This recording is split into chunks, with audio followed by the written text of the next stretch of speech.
फैज़ हमीद के court martial ने हमें बता दिया कि स्ट्रेटेजिक जोग्राफिया की वजह से सिक्योरिटी स्टेट की अपनी मजबूरियां हैं, अपने तकाजे और मखसूस अहदाफ हैं। इसलिए यहाँ बैरूनी मुदाखलत भी है और अंदरूनी साजिशें भी। और शायद यही वजह है कि यहाँ कोर्ट मार्शल की तारीख भी तकरीबन उतनी ही पुरानी है जितनी पाकिस्तान की तारीख। लेकिन फैज़ हमीद के हवाले से मैं ये ज़रूर कहूँगा कि मुल्क की तारीख में ये पहला मौका है कि मुल्क के किसी स्पाई हेड को कोर्ट मार्शल का सामना करना पड़ा और सजा भी हुई। पाकिस्तान में कोर्ट मार्शल तारीख की ये स्टोरी निहायत ही दिलचस्प हकायक लिए हुए है और यही मेरा आज का मौजू है। मैं हूँ अजीम राना, आप देख रहे हैं सुनो डिजिटल। कोर्ट मार्शल की तारीख जनरेशन जी की दिलचस्पी के लिए भी डिसेंडिंग ऑर्डर में मैं आज ये आपके सामने पेश करूंगा, यानी कि करीब तरीन से सफर शुरू करेंगे और माजी में वहां तक जाएंगे जहां तक जा सके। नाजरीन, सबसे पहले मशहूर जमाना एनएलसी स्कैंडल मेरी नजर के सामने है। 2009 में पब्लिक अकाउंट्स कमेटी PAC ने नेशनल लॉजिस्टिक्स सेल की रिपोर्ट के बाद एक इंक्वायरी शुरू की थी। ये किस्सा था 2004 और 2008 के दरमियान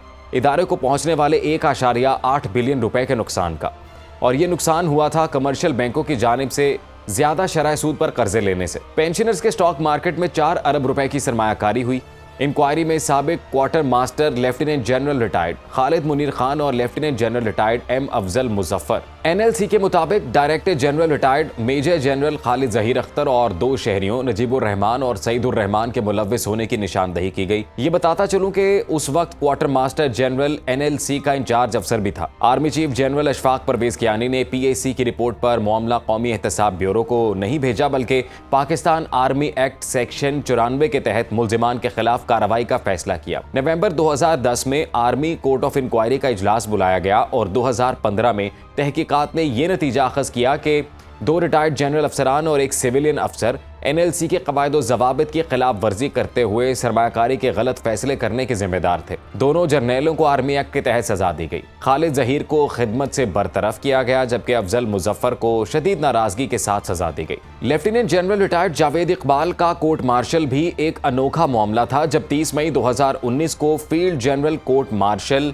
FGCM ने कौमी सलामती के लिए नुकसानदेह गैर मुल्की एजेंसियों को हसास मालूमात इफ्शा की और इसी जुर्म में सजा सुनाई गई। मई 2021 की एपलेट अथॉरिटी ने 14 साल की सजा को 7 साल के लिए तब्दील किया। बादअज़ां साबिक army chief general Qamar Javed Bajwa ने GHQ से रवानगी से कबल सजा में मजीद 2.5 साल की कमी कर दी। जावेद इकबाल की सजा गुज़िश्ता साल मई में खत्म हो रही थी, लेकिन army chief general Asim Munir ने अपने इख्तियारात इस्तेमाल करते हुए वक्त से पहले उनकी रिहाई की राह हमवार की। 90 की दहाई में हुकूमत का तख्ता उलटने की एक साजिश का इंकशाफ हुआ, जिसमें मेजर जनरल ज़हीरुल इस्लाम अब्बासी, ब्रिगेडियर मुस्तनसर बिल्ला, कर्नल मोहम्मद आज़ाद मिन्हास, कर्नल इनायतुल्लाह खान और दीगर 38 फौजी अफसरान मुलव्विस पाए गए थे। ये तमाम फौजी अफसरान 26 सितंबर 1995 को उस वक्त गिरफ्तार हुए जब आइंदा कोर कमांडर इजलास पर धावा बोलने और फौजी क़यादत को गिरफ्तार करने की मंसूबाबंदी कर रहे थे। मुबैना मंसूबे में उस वक्त की वज़ीर आज़म बेनज़ीर भुट्टो और उस वक्त के आर्मी चीफ जनरल वहीद काकड़, सीनियर काबीना के वुज़रा और फौजी सरबराहान का कत्ल भी शामिल था। बगावत की कामयाबी पर मेजर जनरल अब्बासी ने बतौर अमीरुल मोमिनीन इस्लामी निज़ाम खिलाफत की बुनियाद रखनी थी। साजिश का इंकशाफ उस वक्त हुआ जब फौजी गिरोह के साथ शरीक तंजीम हरकतुल जिहाद इस्लामी का एक धड़ा अपनी तंजीम से अलग हुआ और नए गिरोह के सरबराह कारी सैफुल्लाह ने अदालत में रियासत के गवाह के तौर पर सब कुछ बयान कर दिया। बगावत के जुर्म में होने वाले कोर्ट मार्शल में रिटायर्ड मेजर जनरल अब्बासी को 7 साल कैद की सजा सुनाई गई। असलहे का एक बड़ा जखीरा और फौजी वर्दियां जब्त की गईं।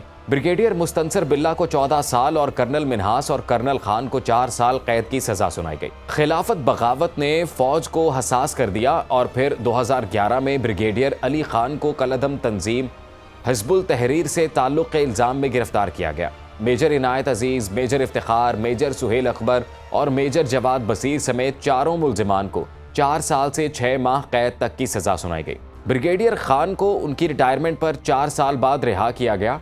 पाक फौज के हवाले से कुछ ऐसे वाक़यात भी तारीख का हिस्सा हैं जब गैर कानूनी सरगर्मियों पर फौजी अफसरान को कोर्ट मार्शल के बजाय तादीबी कार्रवाई के बाद ओहदों से हटा दिया गया या जबरी रिटायर कर दिया गया। जनरल रिटायर्ड ज़ियाउद्दीन भट्ट, जिन्हें अक्टूबर 1999 में वज़ीर आज़म नवाज शरीफ ने आर्मी चीफ बनाया था, जनरल परवेज़ मुशर्रफ की हुकूमत में उन्हें 2 साल तक हिरासत में रखने के बाद पाकिस्तान मिलिट्री लॉ सेक्शन 16 और पाकिस्तान मिलिट्री लॉ मैनुअल के तहत फौज से निकाल दिया गया, लेकिन उनका कभी कोर्ट मार्शल नहीं किया गया। 2016 में फौज में बदउनवानी की सबसे बड़ी कार्रवाइयों में से एक उस वक्त सामने आई जब आर्मी चीफ जनरल राहील शरीफ ने लेफ्टिनेंट जनरल उबैदुल्ला खटक, इंस्पेक्टर जनरल आर्म्स और मेजर जनरल एजाज शाहिद समेत 6 फौजी अफसरान को बरतरफ कर दिया। 2015 में NLC स्कैंडल में मुलव्विस जनरल अफसरान को भी तादीबी कार्रवाई के बाद मुलाजिमत से हटा दिया गया था। पाक फौज में एहतसाब के मजबूत निज़ाम के बावजूद कुछ केस ऐसे भी हैं जिनमें सुप्रीम कोर्ट के अहकामात के बावजूद कोर्ट मार्शल नहीं किया गया। 1996 में असगर खान ने सुप्रीम कोर्ट में इंसानी हुकूक की एक पटिशन दायर की थी, जिसमें ISI पर 90 की दहाई में सियासतदानों के एक ग्रुप को 140 मिलियन रुपए देने का इल्जाम लगाया गया था। मुल्जिमान में साबिक आर्मी चीफ असलम बेग और ISI के साबिक director general lieutenant general retired Asad Durrani भी शामिल थे। दुरानी ने अदालत उज़्मा में बयान हल्फी में इल्जामात की तस्दीक की और अपने किरदार का एतराफ़ भी किया, जबकि इस खेल में शरीक दूसरे खिलाड़ियों के नाम भी सामने आए। 19 अक्टूबर 2012 को एक तारीखी फैसले में सुप्रीम कोर्ट ने वजारत दिफा से कहा कि वो रकम की तकसीम में उनके किरदार के लिए अहलकारों के खिलाफ ज़रूरी कार्रवाई शुरू करे। 2019 फैसले पर अमल दरामद की दरखास्त की समाअत के दौरान सुप्रीम कोर्ट ने मुलव्विस अफराद के खिलाफ कार्रवाई के लिए एक कोर्ट ऑफ इंक्वायरी तश्कील दी थी, जिसने 6 गवाहों के बयानात कलम बंद किए और इसे अभी मजीद गवाहों की तलाश है। इसके बाद क्या हुआ, वक्त और तारीख दोनों इस पर खामोश हैं। गो के फैज़ हमीद के कोर्ट मार्शल ने तारीख के एक अहम बाब को हमारे सामने खोल कर रख दिया है, जहां पाक फौज में करप्शन और बगावत जैसे जराइम पर ज़ीरो टॉलरेंस देखने को मिलता है। सियासत में मुलव्विस ना होने, मुल्क की दिफा के लिए जान कुर्बान कर देने और कौमी राजों की हिफाजत का हल्फ उठाने वाले जब 40 साल की सर्विस के बाद घिनौना जुर्म करें तो फिर सज़ा तो बनती है।